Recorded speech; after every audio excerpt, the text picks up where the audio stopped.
Hi, it's Rudi from Better Music. Today we're going to do a little bit of sort of like a comparison. We're going to look at two very popular pianos on our website. It's the Yamaha NP-32 and the Yamaha P-45. These are very popular amongst starter musicians and starter pianists because of they're not expensive. And there's different reasons why you'd buy the different ones. Also similar to this NP-32 is the NP-12, which is not here in the video, but it's the same thing, but only with 61 keys. So let's talk about the 32 first.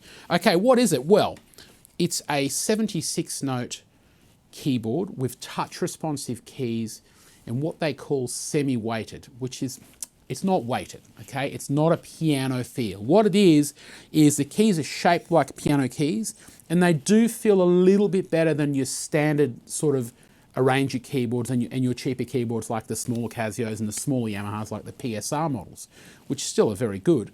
So it does give you a slightly better feel.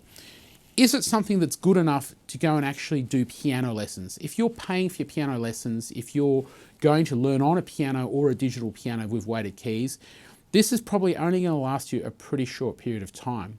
If, however, you're wanting to buy this to use as a portable, take on holidays, keyboard that's lightweight, or you're not really trying to develop piano technique, it's got lots of great applications. Look, it's got great sounds, the piano sound is good.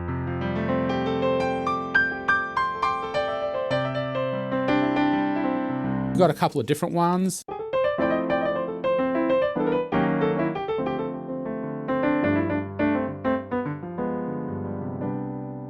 You've got some other sounds as well. I'm not going to go through all the different sounds. We've got electric piano.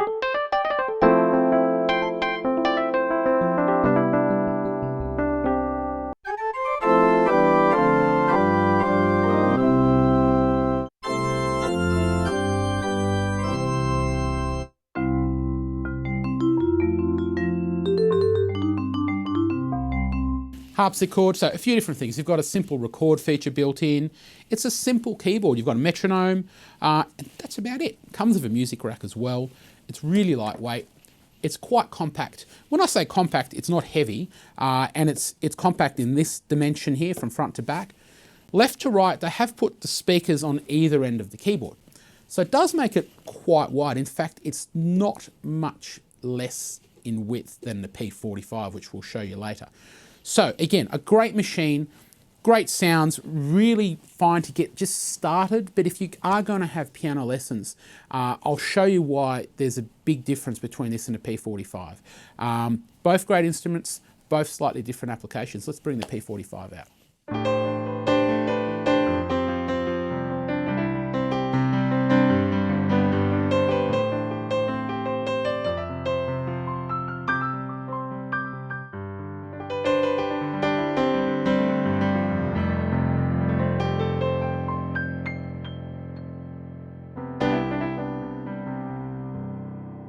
Okay, this is the P45, same piece I played in the intro.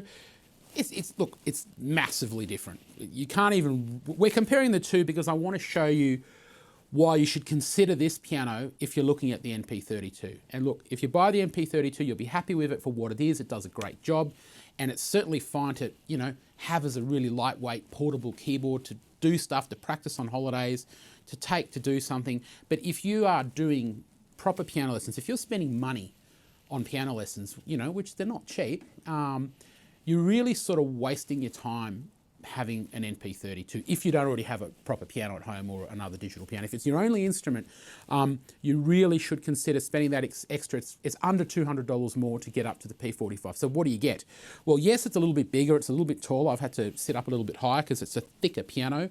Width-wise, I have to check the dimensions, but it's only slightly wider than the NP-32 because the speakers are built in underneath. Straight away, we have a proper, fully graded hammer mechanism action, so it feels like a piano. You can develop technique on this to a certain level. Sure, if you're getting up to a really advanced level, you'll need something better later on, but you should easily be able to get, you know, 2, 3, maybe 4 years of learning on this, depending on what, you know, how you're going and how much money you want to spend. You might want to get something better later. So, really good action.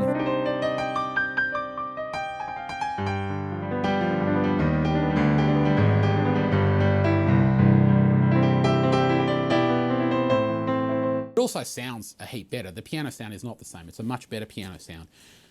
Feature-wise, it's sort of the same. The NP-32 does most of what this does. You know, you've got a bunch of different sounds: piano, electric piano, two pianos, harpsichord. It's almost identical. You do have your metronome function on board as well. So it's pretty simple. But what you do get is you get a piano. It's not a keyboard. This is a piano. The NP-32 is a keyboard. Don't get sold on, you know, the description saying semi-weighted keys and thinking that that's going to be good enough, you know, for the hard-earned money you're spending on piano lessons, because it's just simply not. Has its place. It's a great product. But if you want something that you can actually get your benefit out of and develop technique and learn the piano properly, you really should definitely check this piano out, or models above this. But this is your first entry point into a good quality starter piano, and that's why it's such a good seller. I'll see you next time.